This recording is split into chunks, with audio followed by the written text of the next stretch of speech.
Hi, I'm Michaela Blackburn. This is Summary 3, Chapters 9 through 12.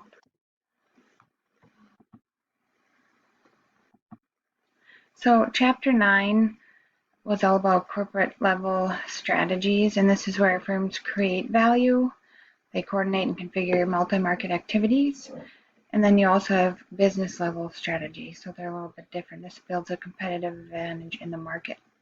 Then you look at diversification, which is new and distinct business, usually to existing operations. You're trying to differentiate from your competition. There is geographic diversification, so this is entering into new geographic markets, some are new, or product diversification, which is entering into new product market, making something different than you are. So go a little bit more into product diversification. There's single business strategy, so firms start and focus, there's no diversification at all. And this is usually starting out, but it doesn't last too long. Product-related diversifications, you enter into a new market, but they're related to something you're already doing. And then there's operational synergy, which practices economies of scale. So it's derived from shared activities, technology, employees, sharing, all of that.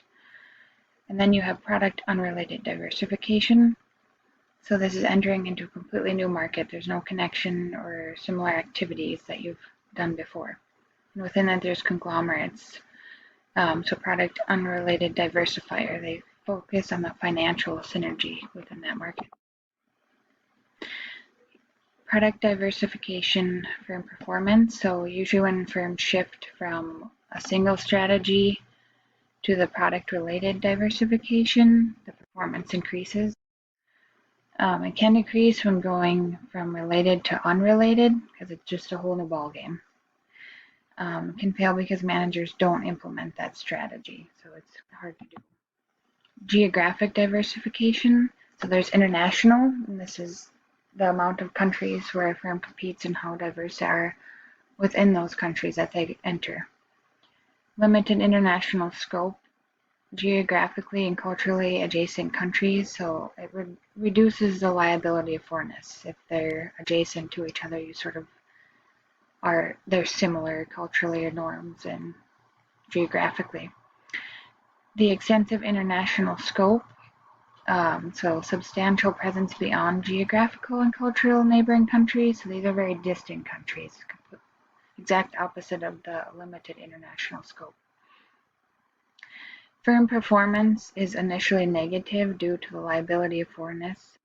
Once a firm understands the other country and the norms and how everything operates, then that reduces, it gets better. Saying the more global, the better is not always true. And there's always a constant debate on whether geographic diversification is a good or bad thing. In politics, do we go more global or do we deglobalize because of jobs here and our economies here, or do we branch out? Sorry, I picked the wrong button. Okay, so product and geographic diversification. So you have anchored replicators. These are replicated activities in related industries, so in small number of countries, but it's anchored by the home country. Then you have multinational replicators. This is product related and far-flung multinational expansion combined. They combine those. And then far-flung conglomerates are the product unrelated, extensive geographic, so Amazon, thinking where all their stores are and everything. Classic conglomerates, product unrelated, and they have a small set of countries centered on home country. Out of those four, any firm can be successful or unsuccessful within those, depending on what they're doing and what they understand about where they are, basically. So looking at it from an industry-based standpoint, focuses on product-related diversification and geographic. Industry has growth opportunities, then firms are motivated to engage in diversification. You have sunset industries, firms exit through, basically they're selling their assets and go elsewhere to pursue opportunities. Intense rivalry might motivate firms to diversify. There's high entry barriers can steer firms to diversify. Example was Samsung targets high entry industries to diversify in because they have the ability to compete and they know that others won't be able to enter easily. Substitutes. A lot of substitutes have invaded markets during firms diversifying. So you see how you can be like those firms or do what they're doing. So then there's more substitutes from other firms. Resource-based. Diversification can create value. It spreads the risk and leverages the core competencies. Emerging economies usually have a hard time delivering value from an acquisition, but it's sort of the idea that another firm's trash is another's, treasure, like we say. So firms that succeed in integrating are usually hard to imitate. Product-related diversifiers. These are centralized organizational structure with a cooperative culture. So you have strategic control and behavior control that controls the operations based on a desirable behavior. So basically cooperation you have. Best way to organize conglomerates is financial control. So institution-based.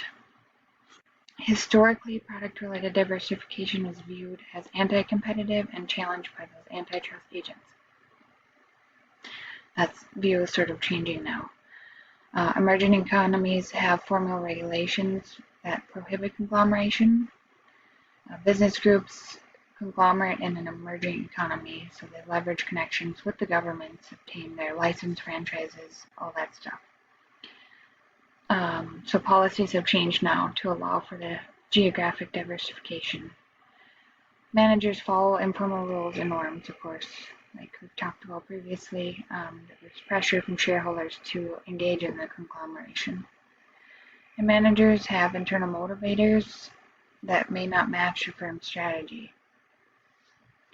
So reduction of managers' employment risk in pursuit of power and money is why they might not have matching motivators and go based off their self-interest. The scope of firm looks at the economic benefits and the bureaucratic costs, which are additional costs from diversifying. So those two things drive diversification. The scope of firm is determined by a marginal economic benefit, or MEB, which benefits from the last unit of growth, and then also the marginal bureaucratic cost, which is the cost of the last unit of organizational expansion. So the scope of firm has to be reduced over time and managers have to become more disciplined. Acquisitions is a transfer of control of assets, operations from one firm to another. And a merger combines assets, operations, and management of two firms into a new entity. So that's the difference. There's a new entity. You can have a horizontal merger and acquisition, and this is a deal for competing firms in the same industry. Vertical is a deal with suppliers and buyers. Then you have conglomerate, which is firms in product-related industries. You have friendly, which is board and members agree to the transaction. And then you can have the opposite of that, which is hostile, and they will reject those transactions. Here's a graph of performance of mergers and acquisitions. So you can have problems, and then there's particular problems for the cross borders. So I'm not going to read over it, but I found that to be very helpful. And then you have your debates, so product relatedness and other forms. So measure product relatedness is how do we do that? It's still debatable. And then you have debate 2 old line versus new age conglomerate. So some old line failed, like GE. They're being too broad and spread out in different markets. Many new ones still try to manage product unrelated, but even after they see the old lines fail. But some succeed, like Amazon. Just depends on their strategies. And there was high road versus low road integration. So low road acquire quickly imposes systems and rules. High road acquire a company to retain autonomy with gradual integration and interaction from both sides. Most effective ways to overcome target resistance. Either way may be appropriate. It all depends on your situation. Debate 4, acquisitions versus alliances. Are acquisitions overused? Many firms are doing a combined approach, which is merger acquisitions and alliances. They found that works better. And the strategies: understand industry to know if diversification or acquisitions are appropriate, master the rules of the game that govern diversification, and work on capabilities that encourage successful diversification.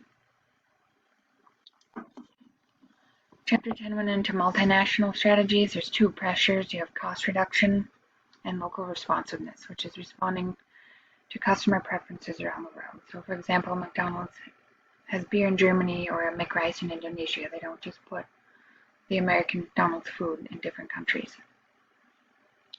These are both captured in integration in the responsiveness framework. Managers deal with global integration and local responsiveness together. And the cost pressures call for global integration, but the local responsiveness encourages adapting locally. So it's a hard balance and a fine line to walk. There's 4 strategies. So there's home replication or international strategy. This duplicates the home country-based competencies in foreign countries. So you have brand power, production scales, and then you have manufacturer, your export strategy, service, you have your license and franchises. This lacks local responsiveness, however. Then you have localization or multi-domestic. This is an extension of the home replication, and it focuses on multiple foreign countries, with each being a standalone domestic worthy, but it costs a lot. Then you have global standardization, benefits from low cost, develop and distribute standard products worldwide, but again, you lack the local responsiveness. Transitional is cost efficient and local responsive, so the best of both worlds, but it's extremely complex and very difficult, so it's not too common. There's also 4 structures. So you have international division. So this is expanding abroad using home replication strategy. You have geographic area. It takes the M&Es according to countries and regions, and this goes well with the localization strategy. Global product division. This is opposite of the geographic area. This uses the global standardization strategy, and it assigns global responsibilities to each product division. Then you have the global matrix, and this goes well with the transitional strategy. This removes the disadvantages of geographical and global structure, but it's extremely difficult to deliver. There's way too many bosses going on, and then your costs are higher. Strategy and structure can be reciprocal, so strategy can drive structure. The relationship is not one way. It can also have structure driving strategy. And neither are static. There's change in both of those. So from the industry-based standpoint, your rivalry focuses on learning and innovation. Competitors match each other in local responsiveness and cost. So it's highly competitive. Entry barriers shape the structure and strategy. So world-scale facilities and strategic locations increase those barriers. And then firms can demand suppliers to offer the same price and supplies everywhere. So suppliers need to internationalize, or they could lose a lot of business, and that's not good for them. There's the threat of substitutes. There's a direct bearing on learning and innovation. So research and development creates the substitutes over time. Resource base. So will a new structure create value? Value of innovation must be considered. A lot of innovations and products don't reach the market and they fail.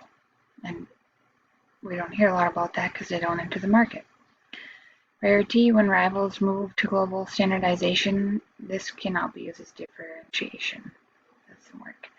Imitability: so informal structures are not easy to imitate as the formal ones are.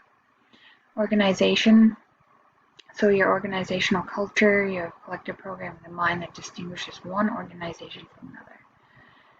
So this is really what can make firms successful because firms can't imitate it. institution base, so external relationships